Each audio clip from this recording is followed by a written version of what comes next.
Hello YouTube, this is Andrew the Red. A few videos I'm going to make today and tomorrow, getting kind of back into making videos. And I also want to talk about just the channel. I've been thinking about when I started making book videos, whether I should have made a different channel for them. The thing is though, I'm probably not going to make any more video game videos, even though most of my views and subscribers have come from that.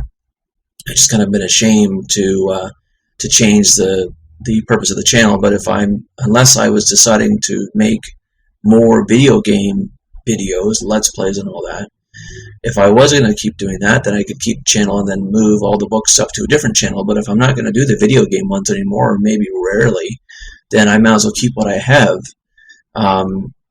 The over 3,000 subscribers that I have, most of them have come from doing the video games, but I think that a lot of subscribers and YouTube channels are dead channels. And I don't mean my channel, I mean the subscribers.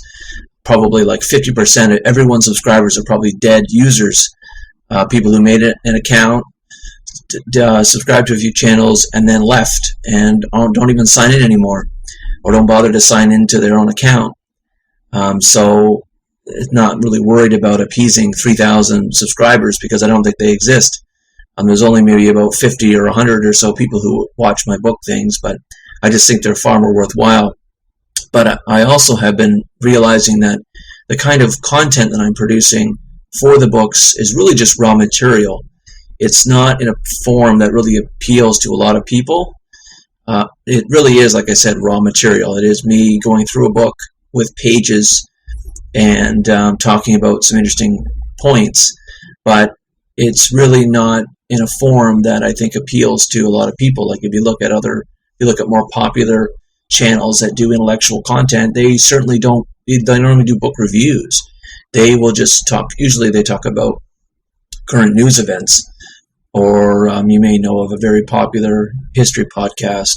Dan Carlin's history podcast is really popular, and he doesn't use he'll read books, but he doesn't talk about the books that he got the material from. He just provides a pretty interesting and informative narrative on a certain historical era. So he uses the book's content, but he hides those sources. He hides where he gets it from, and then produces an interesting narrative. So for me to make more popular intellectual content, I need to do something like that as opposed to just presenting raw material.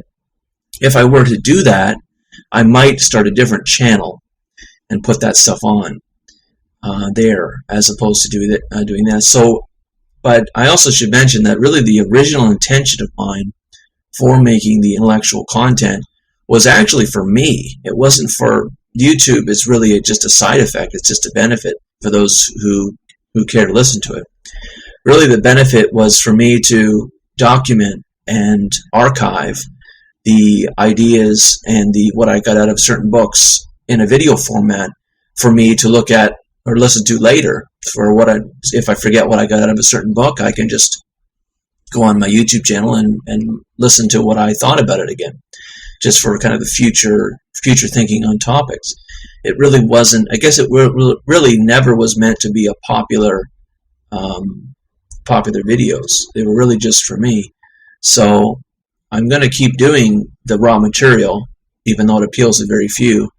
But once I nail down a more appropriate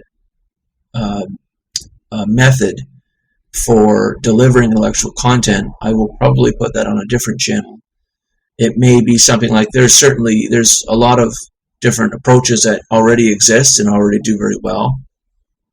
There's a lot of popular YouTube intellectual content channels that just talk about current events. So like Sargon of Akkad or Thunderfoot, you may know. Thunderfoot does a lot of science videos, but they also do a few videos on annoying things they find annoying, like feminism or whatever. But that's really just current event stuff, and they try to say that it's either stupid or it's contradictory. But I don't think they've really ever done videos about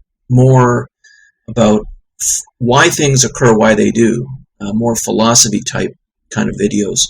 I think the why is always on people's minds.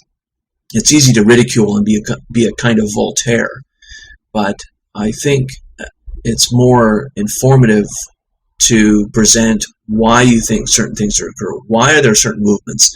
I don't think that either of those two, just for instance, have done a video on why these movements are happening now. So that can be something that maybe that's a niche that I can do. But there's those kinds of formats where you talk about current events and then say why the current event is stupid or contradictory. But the next step would be to suggest, why is it occurring? Why are these people getting radicalized in the universities, for example? So that could be something that I'm thinking about doing. And I think I'll do that on a different channel. I'll leave this as my old channel, and I'll keep making content on this old channel as I have been doing. But I think I'll come up with some new approach and put that stuff on a new channel. So anyway, so for now, I am going to, I have read Stranger in a Strange Land, and I've got a few points I want to talk about in there, just really, again, like mostly for me. I also read In Plato's Cave. It's actually memoirs by a professor at Princeton, an English professor. There's some interesting things in there. He does take the view that really academia is in decline, and the kind of education you can get today is nothing near the past. And it really, degrees and all that have really become not worthwhile. You're not getting the kind of wisdom that you could have gotten in the past. And yeah, I think there was something else. Oh, and I also recently read, this is quite short, maybe this is under 100 pages. Ludwig von Mises, you may know, was an Austrian economist. And this is a short book called The Anti-Capitalist Mentality. And I'm going to go through this too and talk about some of the interesting points. Why people are anti-capitalist. He has some very interesting reasons of why they are. And then I have new books that I will do for, I guess, spring. Well, I guess we're not quite into spring yet, but it'll be like, I don't know what I'll call it. Spring, maybe? I'm trying to think what the last one was called. Maybe fall. So this will be winter. I guess I'll do winter then, 2016. I'll do new books. And one thing I also should mention is, if you like intellectual content, a YouTuber that's been around a long time ago, who I really enjoyed and recently returned, is Mr. Cropper's channel. And if you go on my channel, on the far right side, it should say featured channels. He's right there. So you may want to go and look at that. But he's got, if you like the kind of stuff that I do, he's got far more videos than I've done, and long series too, which I don't think I've done. I haven't done any series like American History series or Ancient Greeks or Ancient Engineers, things like that, like long series, 10 video series or so on various topics. I think he has an American History series, which is like 40 or 50 videos long. But that was back in the day, I think, when 10 minutes was the cutoff, or 15 minutes or something like that. But so that was years ago. But those are good videos.